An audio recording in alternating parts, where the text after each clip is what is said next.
ಎಲ್ಲರಿಗೂ ನನ್ನ ನಮಸ್ಕಾರ. ನಾನು ಇವತ್ತಿನ ತರಗತಿಯಲ್ಲಿ ಮನೋವಿಜ್ಞಾನದ ಮುಂದಿನ ಭಾಗವನ್ನು ಮಾಡ್ತಾ ಇದ್ದೀನಿ.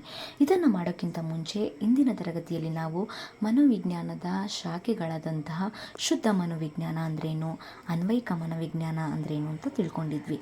ಇವತ್ತಿನ ತರಗತಿಯಲ್ಲಿ ನಾವು ಶುದ್ಧ ಮನೋವಿಜ್ಞಾನದಲ್ಲಿ ಬರುವಂತಹ ಕೆಲವು ಶಾಖೆಗಳ ಬಗ್ಗೆ ತಿಳ್ಕೊಳ್ಳೋಣ. ಅದರಲ್ಲಿ ಮೊದಲನೆಯದಾಗಿ ಬಂದು ಸಾಮಾನ್ಯ ಮನೋವಿಜ್ಞಾನ. ಹಾಗಾದರೆ ಸಾಮಾನ್ಯ ಮನೋವಿಜ್ಞಾನ ಅಂದ್ರೇನು ಅಂದರೆ ವ್ಯಕ್ತಿಯ ಸಾಮಾನ್ಯ ವರ್ತನೆಯನ್ನು ಕುರಿತು ಅಧ್ಯಯನ ಮಾಡುವ ಶಾಖೆಗೆ ಸಾಮಾನ್ಯ ಮನೋವಿಜ್ಞಾನ ಎನ್ನುವರು. ಉದಾಹರಣೆಗೆ ಅವನು ಹೇಗೆ ಆಲೋಚಿಸ್ತಾನೆ, ಹೇಗೆ ವ್ಯವಹರಿಸ್ತಾನೆ, ಹೇಗೆ ಒಂದು ವಿಷಯವನ್ನು ಗ್ರಹಿಸ್ತಾನೆ ಎಂಬುದರ ಬಗ್ಗೆ ಅಧ್ಯಯನ ಮಾಡುವ ಶಾಖೆಗೆ ಸಾಮಾನ್ಯ ಮನೋವಿಜ್ಞಾನ ಎನ್ನುವರು. ಇನ್ನು ಎರಡನೇದು ಅಪಸಾಮಾನ್ಯ ಮನೋವಿಜ್ಞಾನ.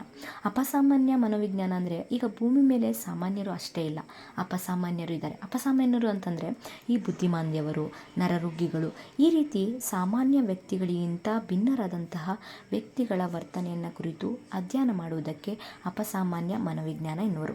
ಈ ಅಪಸಾಮಾನ್ಯರು ಆಗಬೇಕಾದ್ರೆ ಅವರಿಗೆ ಕೆಲವು ಕಾರಣಗಳಿರುತ್ತೆ. ಆ ಕಾರಣಗಳನ್ನು ಶಿಕ್ಷಕರಾದ ನಾವು ತಿಳಿದುಕೊಂಡು ಅವರಿಗೆ ಪರಿಹಾರ ನೀಡುವ ಶಾಖೆಗೆ ಅಪಸಾಮಾನ್ಯ ಮನೋವಿಜ್ಞಾನ ಎನ್ನುವರು. ಇನ್ನು ಮೂರನೇದು ಬಂದು ಪ್ರಾಯೋಗಿಕ ಮನೋವಿಜ್ಞಾನ. ಈ ಪ್ರಾಯೋಗಿಕ ಮನೋವಿಜ್ಞಾನ ಅಂದರೆ ಪ್ರಯೋಗ ಹೇಗೆ ಮಾಡಬೇಕು, ಪ್ರಯೋಗ ನಡೆಸಬೇಕಾದ್ರೆ ಯಾವ ಹಂತ ಮುಖ್ಯ ಇತ್ಯಾದಿಗಳ ಬಗ್ಗೆ ಅಧ್ಯಯನ ಮಾಡುವುದಕ್ಕೆ ಪ್ರಾಯೋಗಿಕ ಮನೋವಿಜ್ಞಾನ ಎಂದು ಕರೆಯುತ್ತೇವೆ.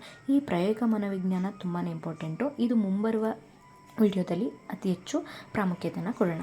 ಇನ್ನು ಫೋರ್ತ್ ಒಂದು ಬಂದು ಸಾಮಾಜಿಕ ಮನೋವಿಜ್ಞಾನ. ಸಾಮಾಜಿಕ ಮನೋವಿಜ್ಞಾನ ಅಂದರೆ ಮಾನವ ಮೂಲತಃ ಸಮಾಜ ಜೀವಿ, ಬಟ್ ಎಲ್ಲರೂ ಸಮಾಜ ಜೊತೆ ಚೆನ್ನಾಗಿ ಹೊಂದಾಣಿಕೆಯಿಂದ ಬಾಳ್ತಾರೆ ಅನ್ನೋದು ಯಾವ ಆಧಾರನಿಲ್ಲ. ವ್ಯಕ್ತಿಯು ಸಮಾಜ ಜೊತೆ ಹೊಂದಾಣಿಕೆ ಆಗುವಂತಹ ಕೌಶಲ್ಯದ ಬಗ್ಗೆ ಅಧ್ಯಯನ ಮಾಡುವುದನ್ನು ಸಾಮಾಜಿಕ ಮನೋವಿಜ್ಞಾನ ಎನ್ನುವರು. ನಾವು ಇನ್ನು ಉಳಿದ ಶಾಖೆಗಳನ್ನು ಮುಂದಿನ ತರಗತಿಯಲ್ಲಿ ತಿಳ್ಕೊಳ್ಳೋಣ ಅಂತ ಹೇಳ್ತಾ, ಈ ವಿಡಿಯೋ ನಿಮಗೆ ಇಷ್ಟ ಆಗಿದ್ದರೆ ಲೈಕು ಸಬ್ಸ್ಕ್ರೈಬ್ ಮಾಡಿ ಅಂತ ಹೇಳ್ತಾ ಎಲ್ಲರಿಗೂ ನನ್ನ ಧನ್ಯವಾದಗಳು. ಶುಭರಾತ್ರಿ.